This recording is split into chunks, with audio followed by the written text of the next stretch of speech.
Hi friends, అందరికీ నమస్కారం అండి. ఇప్పుడే అందిన వార్త రాష్ట్ర ప్రభుత్వ ఉద్యోగులకు సంబంధించిన 7 తాజా సమాచారం. ఈ వీడియోలో వచ్చేసి 2 నుంచి 3 అప్డేట్స్ అయితే ఉన్నాయి. తేదీ చూసుకున్నట్లయితే ఆగస్టు 1వ తారీఖు అండి. చివరి వరకు చూడండి, అర్థమవుతుంది. మరోసారి ఛానల్ వస్తే తప్పకుండా సబ్స్క్రైబ్ చేసుకొని చూస్తున్నారు, కానీ లైక్ చేయడం మర్చిపోతున్నారు. సో వెంటనే లైక్ చేయండి. అలాగైతే వెళ్ళిపోదామండి.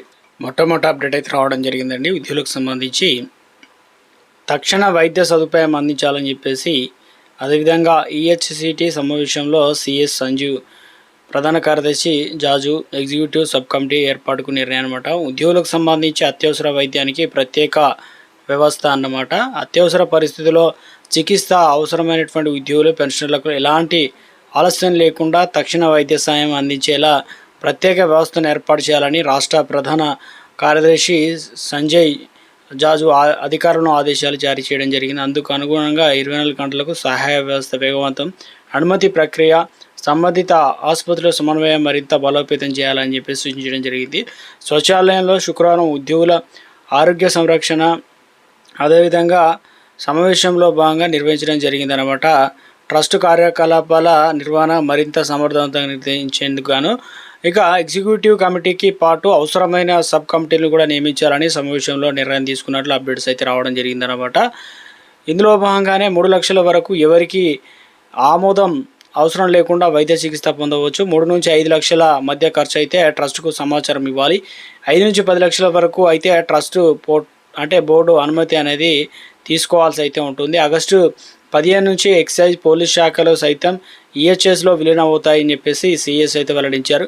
ఎగ్జిక్యూటివ్ కమిటీల్లో ఆసుపత్రులకు సంబంధించినటువంటి ఇక 3 సంఘాల ప్రతినిధులు ఉంటారన్నమాట. ఇక ఆసుపత్రులకు చెల్లింపుల గురించి వారంలో సంఘాల ప్రతినిధులు ఇక నిధులతో ట్రస్ట్ అధికారులు చర్చిస్తారు. విశ్వవిద్యాలయాలు, మోడల్ స్కూళ్ళు, గ్రంథాలయ సంస్థలు, మార్కెటింగ్ సిబ్బంది కూడా ఈహెచ్ఎస్లో కిందికి తీసుకురావాలని భావించారనమాట. ఆగస్టు 15 తర్వాతనే తుది నిర్ణయం కూడా తీసుకుంటారనమాట. ప్రతి నెల ప్రభుత్వ ఉద్యోగుల వాటా కింద వచ్చేటువంటి 88 కోట్లను 1వ తేదీ నాటికి ట్రస్ట్ ఖాతాల్లో జమ చేయాలని ఆర్థిక శాఖ అధికారులను సిఎస్ అయితే ఆదేశాలు అయితే జారీ చేశారు. ఈ పథకం ప్రారంభమైన తర్వాత సొంత డబ్బులతో వైద్యం పొందిన ఉద్యోగులు, పెన్షన్ల మొత్తాన్ని కూడా ట్రస్ట్ ద్వారా ఇక రేమెంట్ చేయనున్నారన్నమాట. మరో అప్డేట్ ఇచ్చారు. ఇక ఇందులో భాగంగానే రాష్ట్రంలో ఇన్ సర్వీస్ టీచర్ల కోసం ప్రత్యేకంగా నిర్వహించినటువంటి ఉపాధ్యాయ అర్హత పరీక్ష టెట్ 21,721 దరఖాస్తులు అనేది రావడం జరిగిందనమాట.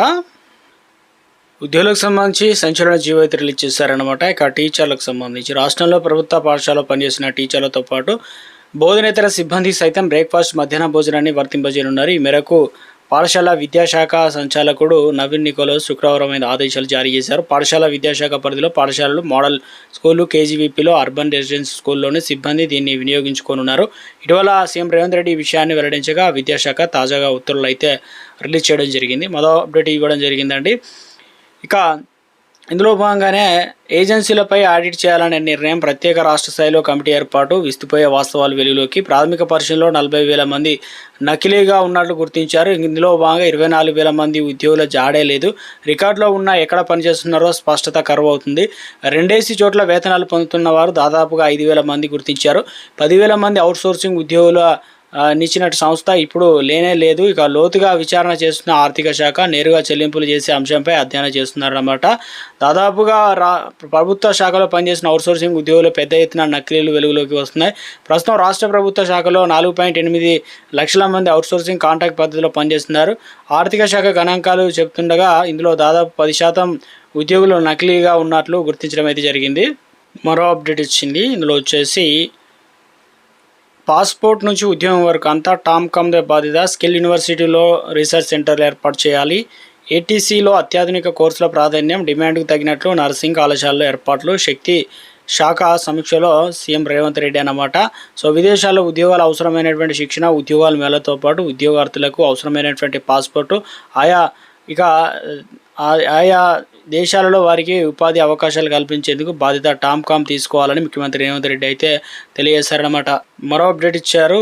ఇందులో వచ్చేసి తెలంగాణ స్పెషల్ టీచర్ల భర్తీపై సర్కారు పైన సుప్రీంకోర్టు స్పష్టీకరణ, కాంట్రాక్టు ఐఈఆర్సీలకు అవకాశం ఇచ్చాకే అంటూ అప్డేట్ అనేది రావడం జరిగిందండి. ఇక ప్రభుత్వం మారుతున్నా కూడా తప్ప వీరి తలరాతలు మారడం లేదు. దశాబ్దాలుగా విబీజీ రామ్జీ ఉపాధి హామీ పథకంలో సేవలు అందిస్తున్న చాలీచాలని జీతాలు, భద్రత లేని విధులతో నలిగిపోతున్నారు. పొరపాటే శరణ్యం అంటూ దశల వారీగా ఆందోళన సిద్ధమవుతున్నారన్నమాట. ఎందుకంటే జీతాలు రాక చాలా ఇబ్బందులు పడుతున్నామని చెప్పేసి ప్రతి నెల ఒకటో జీతాలు చెల్లించాలని డిమాండ్ చేస్తున్నారన్నమాట.